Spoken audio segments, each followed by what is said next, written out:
Welcome to Educate Foundation guys, will start with a new video today. मैं Advait sir वापस आ गया हूँ नए टॉपिक के साथ। मैंने जैसे बोला था सेक्शन सी हमको पूरा कवर करना है, जितना हो सके सेक्शन सी में फुल मार्क लाना इंपॉर्टेंट है। और उसके लिए मैं जो है एक नया टॉपिक लेके आया हूँ सेक्शन सी का।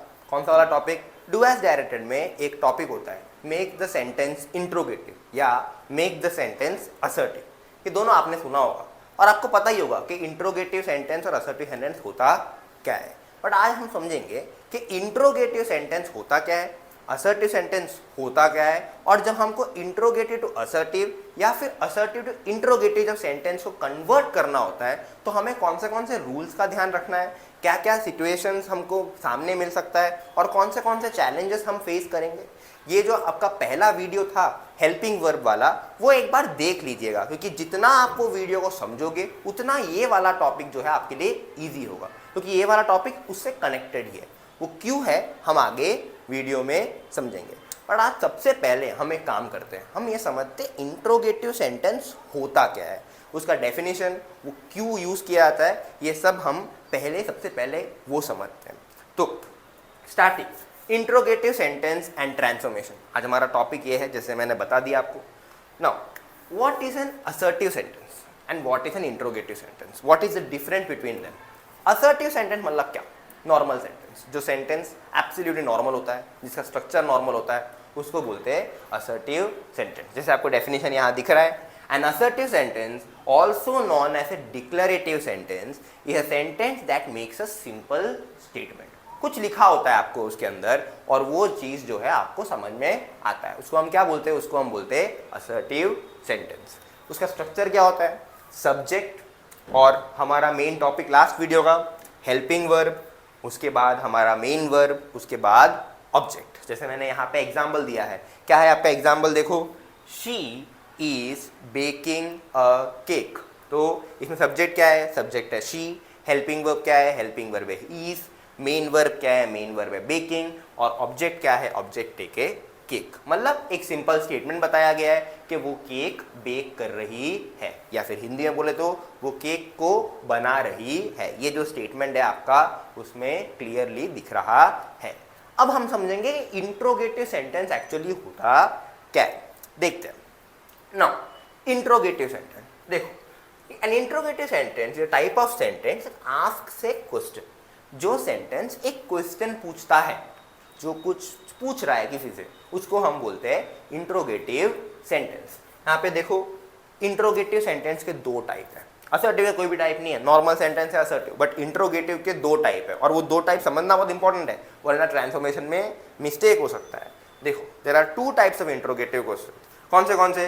एक होता है हमारा WH क्वेश्चन और दूसरा होता है हमारा यस और नो क्वेश्चन। ये दोनों क्वेश्चन का काम एक ही है, क्वेश्चन पूछता है, बट अलग तरीके से पूछता है। वो क्या अलग तरीका है?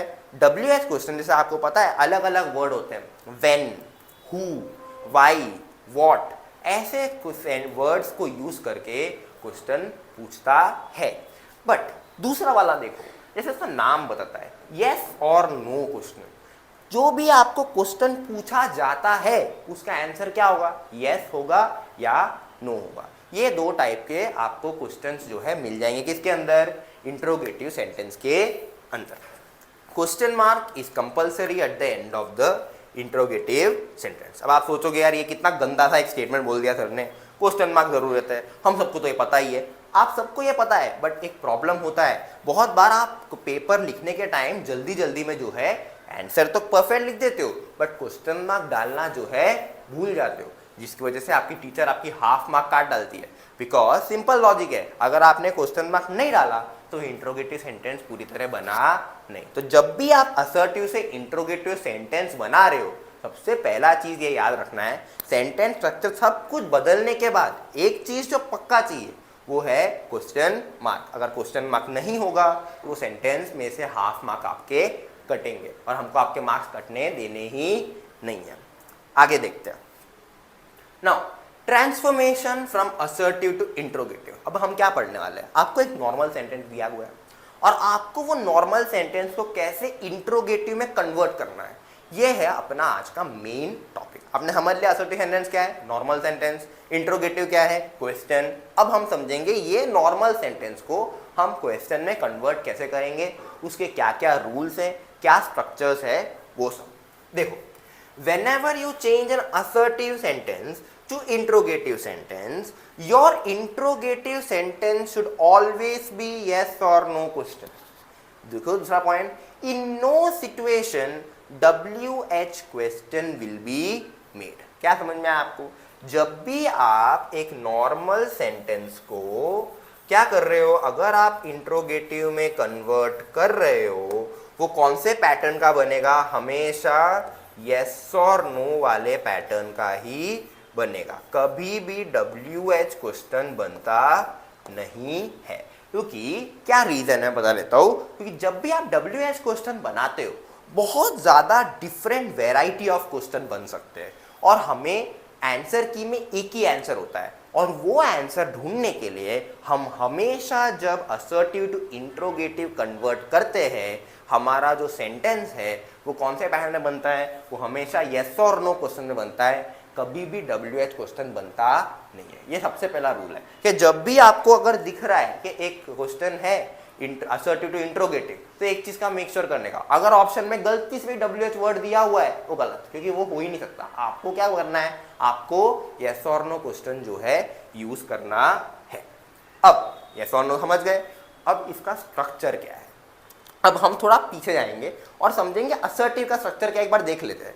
देखो असर्टिव का अगर आप स्ट्रक्चर देखोगे तो आपको असर्टिव स्ट्रक्चर क्या समझ में आएगा। देखो, सब्जेक्ट आगे है, हेल्पिंग वर्ब, मेन वर्ब और ऑब्जेक्ट। ठीक है, सबसे पहले क्या आता है नॉर्मल सेंटेंस में, सब्जेक्ट आता है, फिर क्या आता है हेल्पिंग वर्ब, फिर क्या आता है मेन वर्ब, फिर क्या आता है ऑब्जेक्ट। अब देखो हम इंट्रोगेटिव में होगा क्या उसका, इंट्रोगेटिव में वो बदल जाता है।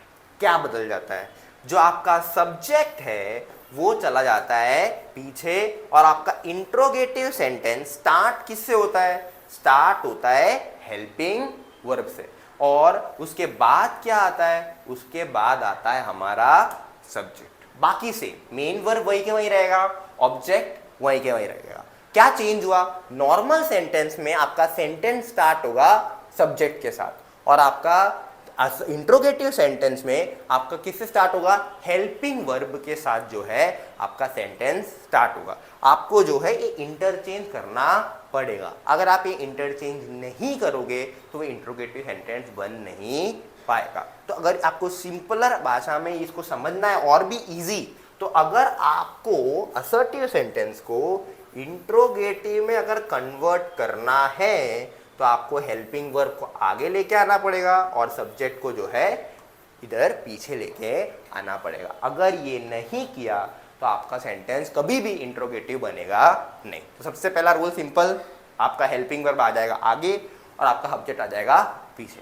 बट अगर इतना इजी होता तो मिस्टेक तो नहीं होते। तो मिस्टेक क्यों होते हैं वो हम एक बार देख लेते हैं। और भी बहुत सारे रूल्स हैं, एक रूल के साथ कभी ग्रामर खत्म होता नहीं है। तो देख लेते हैं हम बाकी रूल्स है क्या। अब रूल्स टू रिमेंबर, एक तो सिंपल समझ गए इंटरचेंज करना है। बाकी क्या रूल्स है, if the sentence is affirmative it will turn to negative, and if the sentence is negative it will turn to affirmative. अब अफर्मेटिव नेगेटिव क्या आपको पता ही होगा, तो मैं फिर भी समझा देता हूँ। अफर्मेटिव मतलब क्या, जिसमें कोई भी नॉट, नेवर, नथिंग जैसे वर्ड्स होते नहीं है। तो जब ऐसा कोई वर्ड होता नहीं है उसको हम बोलेंगे अफर्मेटिव। तो जब अफर्मेटिव होगा हम उसको क्या कन्वर्ट करेंगे, हम नॉट जैसे वर्ड्स ऐड करेंगे। और जब आपका दिया हुआ सेंटेंस में नॉट जैसे वर्ड्स दिए हुए हैं तो आप उसको वहां से उसको निकाल दोगे। तो क्या करना है आपको, अगर आपका सेंटेंस नेगेटिव है तो क्या बन जाएगा, अफर्मेटिव। मतलब अगर नॉट दिया हुआ है तो आप क्या करोगे, नॉट को निकाल दोगे। और अगर आपके सेंटेंस में नॉट नहीं दिया हुआ है तो आप क्या करोगे, नॉट को ऐड करोगे। क्लियर, नॉट है हटा दो, नॉट नहीं है नॉट को लगाना पड़ेगा। That means negative to affirmative और affirmative to negative. When an assertive sentence is made into interrogative, not will not be used, and what will be used, N apostrophe T will be used. अब देखो ये समझना बहुत important है। हम जैसे हमको अगर एक वर्ड दिया हुआ है कैन, ठीक है, अगर हम सेंटेंस को इंट्रोगेटिव में कन्वर्ट कर रहे हैं तो कभी भी कैनॉट नहीं लिखेंगे। हम क्या लिखेंगे? हम इंट्रोगेटिव में लिखेंगे कांट। हमेशा याद रखने वाली बात है कि अगर हम, मतलब ये मैंने एग्जांपल दिया है कि कैन है और आपको सेंटेंस को इंट्रोगेटिव में कन्वर्ट करना है तो कैन नॉट कभी लगेगा नहीं, हमेशा क्या लगेगा? कांट लगेगा। क्यों? क्योंकि जब भी आपका सेंटेंस असर्टिव टू इंट्रोगेटिव बन रहा है नॉट कभी यूज होगा नहीं, हमेशा क्या यूज होगा? N apostrophe T. जो दिया हुआ हेल्पिंग वर्ब है उसके बाजू में एन अपोस्ट्रोफी टी लगेगा तो वो क्या बन गया? वो बन गया नेगेटिव। कभी भी नॉट लगता नहीं है। ये कब होता है? जब हम असर्टिव से सेंटेंस को इंट्रोगेटिव बन रहा है तब। क्लियर हो गया? ये आपका बन गया दूसरा रूल। पहला रूल क्या था कि आपको इंटरचेंज करना है, हेल्पिंग वर्ब को आगे लाना है और सब्जेक्ट को पीछे लेके आना है। सेकेंड रूल क्या है? अगर नेगेटिव है तो अफॉर्मेटिव बना दो, अगर अफॉर्मेटिव है तो नेगेटिव बना दो। और अगर आप अफॉर्मेटिव को नेगेटिव बना रहे हो तो कभी भी आप नॉट नहीं लगाओगे, आप क्या लगाओगे? आप लगाओगे एन अपोस्ट्रोफी टी। जैसे कैन है तो कैन नॉट नहीं लगेगा, क्या लगेगा? कांट लगेगा। क्लियर? इतना जो है हमारे रूल हो गए। आगे देखते हैं और कोई रूल है भी कि नहीं, बट अभी हम जो है सिंपल एक एग्जाम्पल से पढ़ लेते हैं। इतना जो पढ़ा उसका आपको समझ में आया कि नहीं। जैसे देखो यहाँ पे क्या क्वेश्चन है? She is enjoying the party. तो ये इज हो गया आपका हेल्पिंग वर्ब और शी हो गया आपका सब्जेक्ट। तो आपको क्या करना है? इंटरचेंज करना है। अब यहाँ पे देखो ये सेंटेंस क्या है? ये सेंटेंस है आपका अफॉर्मेटिव। तो आपको इसमें किस में कन्वर्ट करना है? आपको कन्वर्ट करना है नेगेटिव में, मतलब नॉट ऐड करना पड़ेगा। बट जैसे मैंने बोला नॉट तो यूज होता ही नहीं है।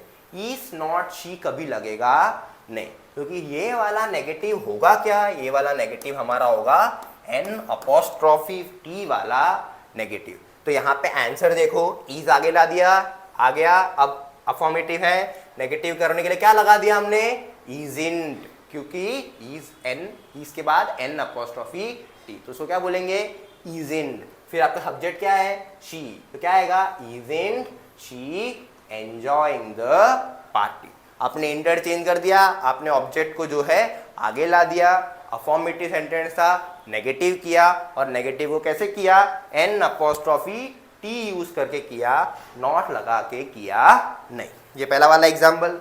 देखो दूसरा वाला एग्जाम्पल देख लेते। We have done our work. तो इधर हैव क्या है? आपका हेल्पिंग वर्ब है। अगर हैव हेल्पिंग वर्ब तो इधर आ जाएगा, तो क्या आ गया? हैविंट आ गया। क्यों? क्योंकि सेंटेंस अफॉर्मेटिव है। तो क्या बन जाएगा? आपको क्या करना है? नेगेटिव करना है। तो क्या लगाओगे आप? N apostrophe T. तो कैसे लगाया? देखो, हैविंट, सब्जेक्ट क्या है? वी, डन का डन ही रहा क्योंकि हमने कुछ किया ही नहीं, आपका हेल्पिंग वर्ब यहाँ पे ही है। तो haven't we done the work. Clear? दोनों सेंटेंस में क्लियर हो गया। आपको हेल्पिंग वर्ब दिया हुआ है, आपको नेगेटिव कर रहा है, एन अपोस्ट्रोफी टी लगाना है, इंटरचेंज करना है, क्वेश्चन मार्क डालना है, आपका आंसर सेट। अब देखते third example. He can not जज एवरीवन। अब यहाँ पे ऑलरेडी नॉट दिया हुआ है, तो आपको क्या करना है? देखो नेगेटिव है, नेगेटिव को हम क्या करेंगे? अफॉर्मेटिव करेंगे। तो नॉट को आप क्या करोगे? नॉट को आप निकाल दोगे। तो ये वाला नॉट गया, तो क्या बचा यहाँ पर? कैन बचा। यहाँ क्या बचा? ही, बट इंटरचेंज होगा, कैन आगे आ जाएगा। तो आंसर देखो क्या होगा? कैन ही जज एवरीवन। समझ में आया? क्लियर? सिंपल। दो रूल्स है, वही इससे आपको खेलना है। सबसे पहले सब्जेक्ट और हेल्पिंग वर्ब इंटरचेंज होगा। अगर आपका सेंटेंस में नॉट नहीं है, नॉट ऐड करना है। नॉट है तो नॉट को निकाल देना है। और अगर आप असर्टिव इंट्रोगेटिव कर रहे हो, नॉट कैसे लगाओगे? एन अपोस्ट्रोफी टी के फॉर्म में लगाओगे, कभी नॉट के फॉर्म में लगाओगे नहीं। और याद रखना, अगर आपने गलती से भी यहां पर इज नॉट शी एंजॉइंग लिख दिया तो वो गलत है। यहां गलती से हैव नॉट वी लिख दिया तो क्या है? गलत है। हमेशा आपको क्या करना है? हमेशा आपको लिखना है हैवेंट, हमेशा आपको क्या करना है? हमेशा आपको लिखना है इजंट। और अगर नॉट है तो सिंपल, नॉट को हटाना है, क्या बचा, कैन ही जज एवरीवन। इतना क्लियर। आगे देखते हैं, थोड़ा और वेरिएशंस है, वो वेरिएशंस क्या है हम देख लेते हैं। अब हमने जो लास्ट टाइम पढ़ा, मैंने बोला था कि अगर आपको हिडन हेल्पिंग वर्ब समझ में आ गया, अगर आपको डू डैश डिड का लॉजिक समझ में आ गया, तो 50% आपका प्रॉब्लम जो है सॉल्व हो जाएगा। और मैंने क्यों बोला था, ये वाले पर्टिकुलर पार्ट में आप समझोगे। और मैंने तब एक चीज़ समझाई थी आपको, बहुत इंपॉर्टेंट एक वर्ड आपको अगर याद है, आपने अगर वो वीडियो देखा है तो आपको याद होगा, वो था रिमेनिंग वर्ब। ये बहुत इंपॉर्टेंट था। मैंने बोला था कि जब हिडन हेल्पिंग वर्ब होता है तो हमें जो है हेल्पिंग वर्ब को निकाल के जो बचता है उसको हम क्या बोलते हैं, उसको हम बोलते हैं रिमेनिंग वर्ब। और अभी जब हम एग्जाम्पल कर रहे हैं जिसमें हिडन हेल्पिंग वर्ब्स होंगे, ये वाला पैटर्न जो है बहुत ज़्यादा इंपॉर्टेंट है। और अगर आपने गलती से भी इसमें गलती कर दी तो आपका जो है मार्क्स कितना आएगा, 0। क्यों, तो ये ऑप्शन में होता है। ऑप्शन में तो अगर आपने गलत कर दिया, एक छोटी सी भी गलती हो, मिलेगा तो आपको 0 ही। तो बड़ा ध्यान से देखना है इसमें, बहुत ध्यान से, बहुत फोकस से। और अगर ये नहीं समझ में आ रहा है और आपने पहला वाला वीडियो नहीं देखा है, मैं रेकमेंड करूंगा पहला वाला वीडियो देखो, फिर ये और क्लियरली समझ में आएगा। ठीक है, अब देखते हैं एग्जाम्पल क्या है। देखो, first up, he disturbs me a lot. अब अगर आप पीछे जाओ, अगर हम बात करें असर्टिव और इंट्रोगेटिव का रूल का, तो हम ये बोल सकते हैं कि आपका इंट्रोगेटिव सेंटेंस स्टार्ट किससे होता है, हेल्पिंग वर्ब से। बट हम आगे देखते हैं इसमें क्या प्रॉब्लम है। ये वाला सेंटेंस आप देखोगे तो आपको रियलाइज होगा कि इसमें हेल्पिंग वर्ब दिखाया ही नहीं गया है। He disturbs me a lot, he subject है, डिस्टर्ब्स मेन वर्ब है, मी ऑब्जेक्ट है और लॉट जो है एडजेक्टिव है। तो आपको फिर करना क्या है, ये एस दिख रहा है, कुछ याद आया, मैंने बोला था अगर ईडी है तो डिड और एस या ईएस है तो डेस। तो यहाँ पे अगर आप ध्यान से देखोगे, यहाँ पर एस है, देखो no helping verb, so we have to find the helping verb. कहाँ से फाइंड करोगे, ये एस से फाइंड करोगे। तो अगर एस एक्स्ट्रा दिया हुआ है तो आपका हेल्पिंग वर्ब क्या है, आपका हेल्पिंग वर्ब है डेस। तो आपको हेल्पिंग वर्ब मिल गया, डेस मिल गया आपका हेल्पिंग वर्ब। क्लियर, आपका हेल्पिंग वर्ब क्या है, आपका हेल्पिंग वर्ब डेस है। अब रूल तो यही है, अगर सेंटेंस अफर्मेटिव है तो नेगेटिव करना। He disturbs me a lot, sentence क्या है, सेंटेंस है अपना अफर्मेटिव। हम क्या करेंगे, नेगेटिव करेंगे। कैसे करेंगे, एन अपोस्ट्रोफी टी लगा के। अब तो देखो हम यहां से क्या करेंगे, डेस इन आ गया आगे, क्योंकि हमारा हेल्पिंग वर्ब क्या है, डेस। नेगेटिव करना है, डेस इन लगा दिया। सब्जेक्ट क्या है, सब्जेक्ट अपना ही। अब रुको, अब हमारी मेन वाली टॉपिक जो हमने उस दिन पढ़ा था, रिमेनिंग वर्ब। देखो अगर हमने डिस्टर्ब्स में से डेस निकाल दिया है, जो बहुत क्लियरली हमने निकाल दिया, क्या बन गया यहाँ पे आके, यहाँ पे आके वो बन चुका है डेसिंड। तो अगर डेसिंड बन गया है तो हम थोड़ा कलर चेंज करते हैं। डेसिंड अगर बन गया है, बहुत इंपॉर्टेंट, फोकस करो, अगर डेसिंड बन गया है तो डेस तो निकल गया है, तो बचेगा क्या, बचेगा सिर्फ और सिर्फ डिस्टर्ब। आप फिर से अगर डिस्टर्ब्स लिखोगे तो वो होगा गलत, क्योंकि डेस में, डिस्टर्ब्स में से अगर डेस निकाल दिया तो बचेगा क्या, डिस्टर्ब। और डिस्टर्ब क्या बन गया, डिस्टर्ब बन गया आपका रिमेनिंग वर्ब। तो आंसर क्या हुआ, देखो डेसिंड ही। अब देखो डिस्टर्ब में डैश निकल गया, क्या बचा, डिस्टर्ब्स बचा, डिस्टर्ब मी ए लॉट। तो डिस्टर्ब क्या बन गया, डिस्टर्ब बन गया आपका रिमेनिंग वर्ब। ये समझना बहुत इंपॉर्टेंट है। और ये समझ दो कैसे, जो पहला वाला वीडियो में मैंने बोला था वही, वो दिमाग में डाल देना है। अगर आपका कोई भी वर्ड में ईडी है, डिड निकाल दिया तो क्या बचेगा, मेन वर्ड। अगर कोई भी वर्ड में एस है, डैश निकाल दिया, क्या बचेगा, मेन वर्ड। उसके अलावा कुछ बचेगा नहीं। तो समझो डिस्टर्ब्स था, आपने उसमें डैश निकाला, नेगेटिव किया, क्या कर दिया, डैश इन कर दिया, तो बचेगा क्या, बचेगा सिर्फ डिस्टर्ब। क्यों, क्योंकि अगर डिस्टर्ब में डैश निकल गया, रिमेनिंग वर्ब क्या है, रिमेनिंग वर्ब है डिस्टर्ब। और 100% एक ऑप्शन तो डैश इन शी डिस्टर्ब होगा। अगर ऐसा ऑप्शन आएगा और आपने वो मार्क कर दिया तो आपको कितना मार्क मिलेगा? 0। एक एस के लिए पूरा मार्क्स आपका कट जाएगा। तो ये चीज का आपका ध्यान रखना है कि विदाउट रीजन आपका मार्क कटे नहीं। देखो एक और सेंटेंस देख लेते हैं सेम पैटर्न का। दे ओपन्ड द डोर, यहाँ पे भी देखो, यहाँ पे भी हमको जो है हेल्पिंग वर्ब दिख नहीं रहा, तो हम हेल्पिंग वर्ब कहाँ से निकालेंगे? ईडी में से निकालेंगे। तो ईडी में से अगर हेल्पिंग वर्ब निकालना है क्या बचेगा? डिड बचा। तो डिड आपका हेल्पिंग वर्ब बन गया। ये अगेन अफॉर्मेटिव है, क्या करोगे आप? नेगेटिव करोगे। कर दिया नेगेटिव। देखो क्यों क्या लग गया? डिडंट। दे, अब अगर ओपन्ड में से डिड निकल गया तो बचेगा क्या? बहुत इंपॉर्टेंट, बचेगा सिर्फ ओपन। तो ओपन क्या हो गया? Remaining verb. तो आंसर क्या बनेगा? Didn't they open the door. क्यों? क्योंकि आपका ओपन जो है वो रिमेनिंग वर्ब है। देखो एक चीज समझ लो, अगर आपने ये रिमेनिंग वर्ब वाला लॉजिक नहीं लगाया और आपने descent he disturbs me a lot लिख दिया, गलत है। अगर आपने ध्यान दिए बिना didn't they opened the door लिख दिया तो गलत है। तो हमेशा याद रखना है, जब भी आप हिडन हेल्पिंग वर्ब ढूंढते हो तो रिमेनिंग वर्ब जो बनता है उसका ध्यान रखना है, और बहुत ज़्यादा ध्यान रखना है, उस चीज़ पे फोकस रखना। देखो remaining verb will only be used when helping verb is does और डिड। ये मैंने आपको समझा दिया था कि रिमेनिंग वर्ब कब लगेगा? रिमेनिंग वर्ब तब लगेगा जब हेल्पिंग वर्ब आपका डेस होगा या फिर डिड होगा, क्योंकि डू वाले हेल्पिंग वर्ब में आपको जो दिया हुआ है वो वहीं के वहीं रह जाएगा। क्लियर? मुझे लगता है, होप इट्स वेरी क्लियर। आगे देखते हैं, एग्जाम्पल्स एक बार सॉल्व कर देते हैं। एक और प्रॉब्लम है, एग्जाम्पल से पहले एक बहुत बड़ा इश्यू है, वो है द विल केस। देखो सर्टन ग्रामर्स को हम केस बोलते हैं कि इसका केस स्टडी करना है। अब देखो she will attach the papers. अब यहाँ पे हम कभी विलिंड लिखते नहीं है। विलिंड जैसा कोई यूसेज ही नहीं है इंग्लिश में, विलिंड होता ही नहीं है। तो willn't is never use, it's completely wrong. आपको ऑप्शन में भी मिलेगा बट विलिंड कभी यूज होगा नहीं।